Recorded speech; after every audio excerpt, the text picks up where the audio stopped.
நமச்சிவாய். ஜெய் வராகி. உலகம் முழுவதும் வாழக்கூடிய நெக்ஸ்ட் ஜென் நேயர்கள் அனைவருக்கும் நமச்சிவாய் வாழ்த்துக்கள். அசுர பலம் பெறும் ஆவணியில் அசுர பலம் பெறும் அசுப கிரகங்கள். அது என்ன அசுர பலம்? அல்லது பலம் பெறும் தீய கிரகங்கள் அப்படி கூட வச்சுக்கலாம். இந்த ஆவணி மாசத்துல செவ்வாயும் சுக்கிரனும் மிதுனம் கன்னின்னு சொல்லக்கூடிய புதனுடைய வீட்டில் அமைகிறார்கள். பொதுவாக புதனுடைய வீட்டில் அசுப கிரகங்கள் இருந்தால் அது அவ்வளவு சிறப்புடையது அல்ல. ஒரு பேரு புகழ் இதெல்லாம் வாங்கி கொடுக்கும். அவங்க பெரிய ஆளாக இருப்பாங்க, வெளிநாடுகளில் இருப்பாங்க, கடல் கடந்து போயிட்டு கொடிகட்டி பறந்து வாழ்வாங்க. ஆனாலுமே கூட அவங்க அவங்க வாழ்க்கையில் அடிக்கடி சில திருப்பங்கள் வந்து சேரும், மாற்றங்கள் வந்து சேரும். ஒரு மன மகிழ்ச்சி இருக்காது, ஒரு மனசில் ஒரு நிம்மதி இருக்காது, தேவையில்லாத கஷ்ட நஷ்டங்கள், அப்புறம் அடுத்து என்ன பண்ணுறதுன்னு தெரியாது. ஒரு லெவல் வரலும் வளர்ந்துருவாங்க, அந்த லெவலுக்கு மேலே அவங்க கிராஸ் பண்ண முடியாது. ஒன்றுமே இல்லாமல் இருந்த சமயம் நான் ஜீரோவாக இருந்தேன், பட்டு கிடுகிடுன்னு ஒரு 5-10 வருஷத்தில் ஒரு நல்ல ரேங்க், ஒரு நல்ல இடத்த ரீச் பண்ணிட்டேன். சொந்த வீடு, வாசல், 2-3 சொத்து எல்லாமே இருக்குது. பட் இதை கிராஸ் பண்ணி நான் மேலே போகணுன்னு நினைக்கிறேன், பட் அது முடியல. இங்கே தான் நான் அடி வாங்குறேன், வாங்குறேன் அப்படின்லாம் சொல்லுவாங்க.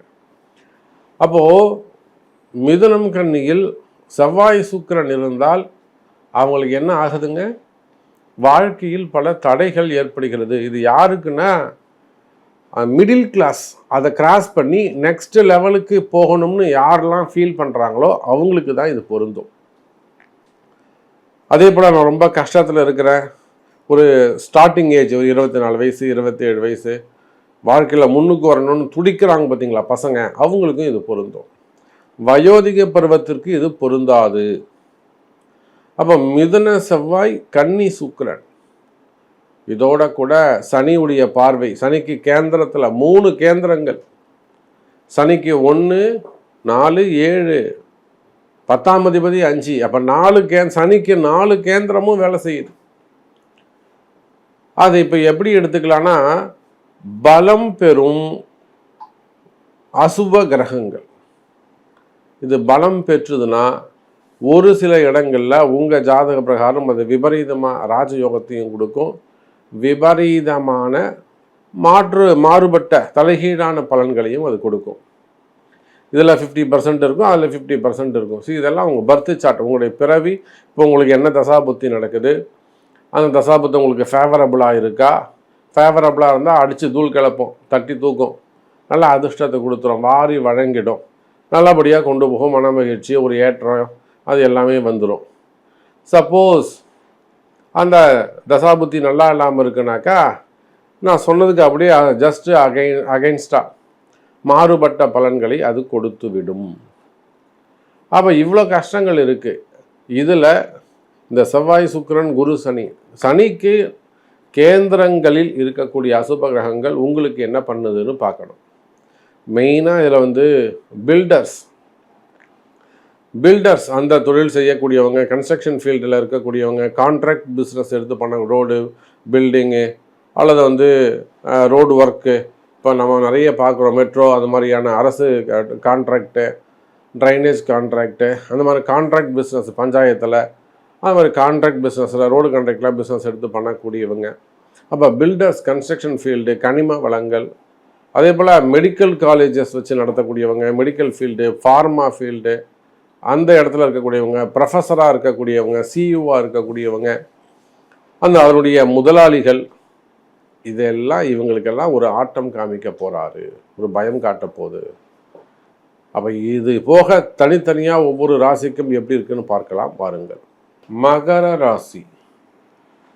மகர ராசிக்கு இந்த ஆவணி மாதத்தில் 8ஆம் அதிபதி பலம் பெறுகிறார்.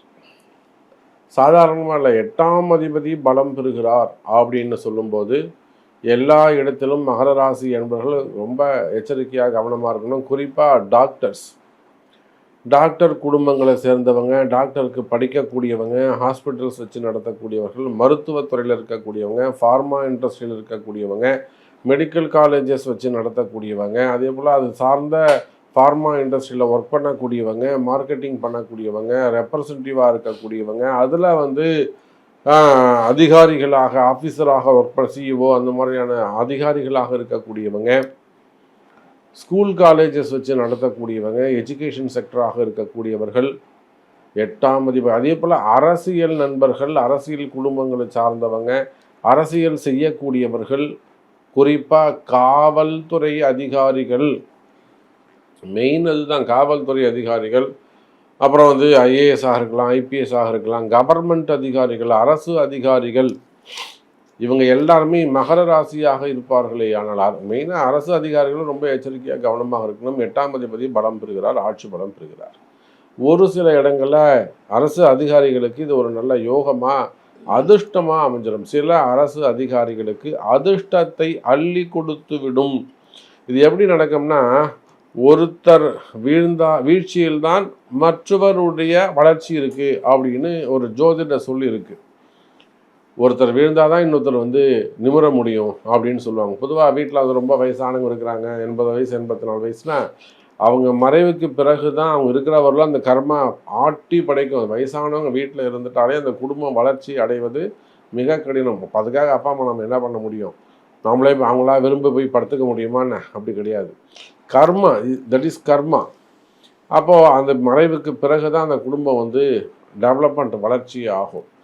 அதை போல் இது என்ன ஆகும் அப்படின்னு கேட்டிங்கனாக்கா, மகர ராசி என்பர்களே, இந்த 8ஆம் பாவம் உங்களுக்கு வேலை செய்ய போது ஆட்சி பலம் பெறுகிறார் சூரிய பகவான். அப்போ 8 வலுக்கும் போது எல்லா இடத்திலும் மகர ராசி என்பவர்கள் எச்சரிக்கையாக கவனமாக இருக்கணும். குறிப்பாக கணவன் மனைவி காதலர்கள் ரொம்ப ஒற்றுமையாக இருக்கணும், தெரிஞ்சுக்கணும். இப்போ தான் நீங்கள் விட்டு கொடுத்து போகணும், அட்ஜஸ்ட் பண்ணிட்டு போகணும். வாய் கொடுத்தா சண்டை வரணும்னு தெரிஞ்சுக்கணும். இப்போ போய் நம்ம வம்பு வழக்கு போலீஸ் கேஸுன்னு அங்கே போய் ஸ்டேஷனில் போய் நிற்கக்கூடாது. இதெல்லாம் புத்திசாலித்தனமாக, அறிவுபூர்வமாக, அறிவை கொண்டு செயல்பட வேண்டும் மகர ராசி அன்பர்களே. அதோட நான் இன்னும் கூட என்ன சொல்லுவேன் அப்படின்னு கேட்டிங்கனாக்கா, மகர ராசி ராசிக்கு 6ஆம் இடத்தில் 4ஆம் அதிபதி 6ஆம் இடத்தில் மறைகிறார். அதே போல் 5ஆம் அதிபதியாக வரக்கூடிய சுக்கிரன் நல்ல யோகத்தை பாக்கியஸ்தானத்தில் அமைகிறார். இது ஒன்று தான் உங்களுக்கு சிறப்பாக இருக்குது. 8ஆம் அதிபதிக்கு தனஸ்தானம், 8க்கு 2வது வீட்டில் பாக்யாதிபதி அமைவது மிக மிக சிறப்பு. சுக்கிரன் 4 9ல் இருந்தான்னு சொன்னாக்கா அவங்களுக்கு பணங்காசு வீடு தேடி சேரும்னு அர்த்தம். அப்போ மகர ராசி என்பதிலே கடன் சுமைகள் இருக்குது, கடன் பிரச்சனைகள் இருக்குது, இல்லை வேறு ஏதாவது ஒரு கடனில் போய் நீங்களாக மாட்டிக்கிட்டீங்க. நான் நல்லா இருந்தேன், ஃப்ரீயாக இருந்தேன், இப்போ திடீர்னு நானாக போய் இதில் மாட்டிக்கிட்டேன் அப்படின்லாம் சில பேர் சொல்லுவாங்க. அப்போ அதெல்லாம் யாருக்கு பொருந்தும்னு கேட்டால் மகர ராசிக்கு பொருந்தும். ஒரு 2 கோடி ரூபாய் சார், அது ஒரு இடத்த வாங்கினேன் மாட்டிக்கிட்டேன், ஒருத்தர் ஒரு லோன் வாங்கினேன் மாட்டிக்கிட்டேன், ஒருத்தருக்கு வாங்கி கொடுத்தேன் மாட்டிக்கிட்டேன், அவங்களுக்கு ஒரு அமௌண்ட்டு வாங்கி கொடுத்தேன் நான் மாட்டிக்கிட்டேன், இப்படி எல்லாம் சொல்லக்கூடியவங்க, மளிகை கடை வச்சு நடத்தக்கூடியவங்க, சூப்பர் மார்க்கெட் பண்ணக்கூடியவங்க, ஹார்ட்வேர்ஸ் வச்சு நடத்தக்கூடியவங்க, பிளாஸ்டிக் தொழில் செய்யக்கூடியவங்க, அப்புறம் plastic industry, chemical industry, oil industry, இந்த மாதிரியான மகர ராசிக்கு இதெல்லாம் சனியுடைய காரகத்துவம் இதுவை எல்லாம் பொருந்தும். அப்போ இந்த மாதிரியான தொழில் செய்யக்கூடியவர்கள், அப்புறம் கனிம வளங்கள், ஜல்லி, அப்புறம் மணல், நம்ம கன்ஸ்ட்ரக்ஷன் ஃபீல்டில் இருக்கக்கூடியவங்க, குவாரிகள் வச்சு நடத்தக்கூடியவங்க, க்ரஷர்ஸ் வச்சு நடத்தக்கூடியவங்க, அதே போல் கம்பெனிகள் வச்சு நடத்தக்கூடியவங்க, சின்ன சின்ன கம்பெனியாக இருக்கலாம், பெரிய கம்பெனியாக இருக்கலாம்.